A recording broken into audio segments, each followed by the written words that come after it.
ABC 10 News at 11 starts now. A Santa Barbara father is in federal custody tonight, accused of killing his own two young children in Mexico. Good evening. Thank you for joining us. I'm Steve Atkinson. And I'm Lindsay Pena. Kimberly Hunt has the night off. Mexican authorities say that man was arrested in San Ysidro as he was trying to re-enter the country. Our ABC 10 News reporter Laura Acevedo has the latest details. This investigation involves a number of agencies on both sides of the border. The children's bodies were reportedly found by a ranch worker about 18 miles from where they were staying with their father. I do want to warn you, some of the details of this story are disturbing.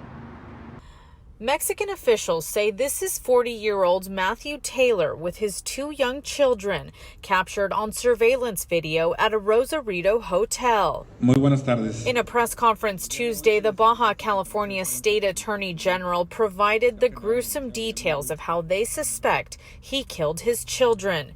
This video is from our reporting partner Televisa of the scene where the children's bodies were found Monday morning. According to Mexican authorities, Taylor checked into a City Express hotel on Saturday with his children using his California ID. The three were last seen leaving the hotel around 2 in the morning Monday. Taylor later returned without his kids and left the hotel. The Attorney General says Taylor stabbed his two children, a boy and a girl, ages 1 and 3, multiple times with a wooden stake. Using social media to trace him, authorities say Taylor is a surf school instructor from Santa Barbara. Santa Barbara police confirmed they are investigating a missing persons case reported by a mother who says her children and husband have been missing since Saturday.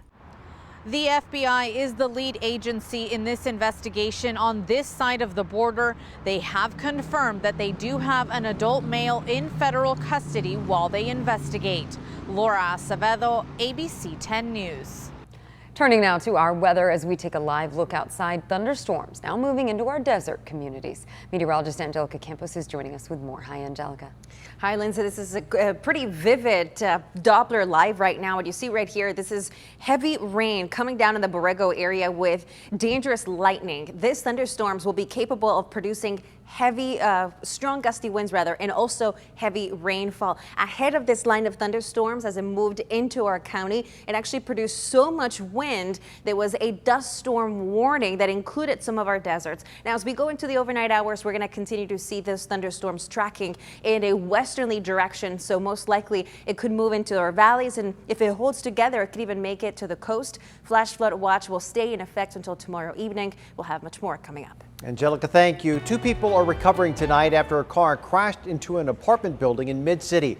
Our ABC 10 News reporter Nia Watson talked to neighbors who witnessed the moments after the crash. Yeah, the damage from the crash has since been boarded up here at this apartment building on El Cajon Boulevard and Highland Avenue. A neighbor I spoke with says he's glad the people involved were able to walk away from it. It was around 4 o'clock when Tuan Fan says he heard a loud noise. His family lives in the upstairs apartment. My father is sleeping, so he just woke up and ran away right away, saying, alert everyone. Downstairs, a car crashed halfway into the living room of the apartment. Fan says an elderly couple lives inside. The wife was hurt. The woman said her arms is broken, and like the TV or the wardrobe fell on her. The San Diego Police Department says the driver was also injured. Both were taken to the hospital with minor injuries. As for the cost of damage, the building's property manager says he's not sure at this time. Meanwhile, Fan, who knows the couple personally, is just relieved they're going to be okay. And it's kind of frightening to me because who ever imagined that one day a car will hit into your house? A spokesperson with San Diego Gas and Electric says a gas crew did come out to inspect the building for any gas leaks or outages that crash may have caused. They didn't find anything, but they said they did turn off the gas to this unit only out of precaution. In Mid-City, Nia Watson, ABC 10 News. San Diego Sheriff Bill Gore says he's shocked at the pushback from toxicology experts over the department's overdose video. Sheriff Gore told the Union Tribune he was the one who determined Deputy Favey had overdosed on fentanyl. Specialists have spoken out, saying there's no way the officer could have overdosed based on the story. The department released a statement saying, in part, quote, "The video was created from an actual incident involving our deputy." Meantime, Sheriff Gore has pledged to release the full unedited video of the incident. A testimony hearing will resume tomorrow in the case of the fired La Mesa police officer filmed in a controversial arrest video. Matthew Dages is charged with filing a false police report in connection with this arrest that led to days of protests in May of 2020. Body camera shows Amari Johnson in handcuffs being told that he was under arrest for assault on a police officer. What we don't see are the moments before. Today, the supervisor testified that Dages told her he initially stopped Johnson because he thought he was smoking on the Grossmont trolley platform. One detective testified that Dages told her Johnson got physical. He said Mr. Johnson swatted at his hand or pushed his hand. If this case does go to trial and Dages is convicted, he faces up to 3 years in prison. Now to the coronavirus. San Diego County reported nearly 1,500 new COVID cases today. And we're also beginning to see an increase in the number of people dying from the virus. 4 more deaths were reported today. A new study found the Moderna vaccine may be more effective against the Delta variant than the Pfizer vaccine. For an in-depth look, we spoke to a local doctor. The Mayo Clinic Health System study included more than 50,000 patients. It found the Pfizer vaccine's effectiveness dropped to 42% against Delta in July. That's down from 76% in early 2021.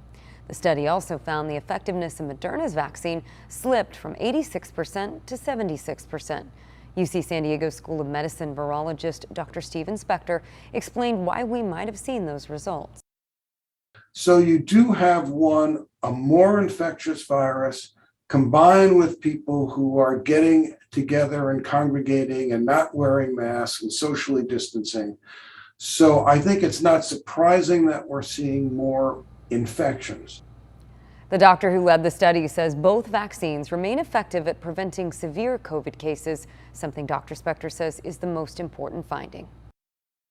When you really look at what you expect a vaccine to do, you expect it to prevent disease. That's what you want. You want to prevent hospitalizations, ICU admissions, deaths. Both vaccines did that very well. The U.S. is now seeing 100,000 new cases per day for the first time since February. The Delta variant accounts for 93% of new infections. New developments from New York, where Governor Andrew Cuomo resigned today in a live public address. And this comes just 1 week after a report from the state attorney general where he found that Cuomo sexually harassed 11 women. His resignation will be effective in 14 days. ABC's Rena Roy explains what happens next.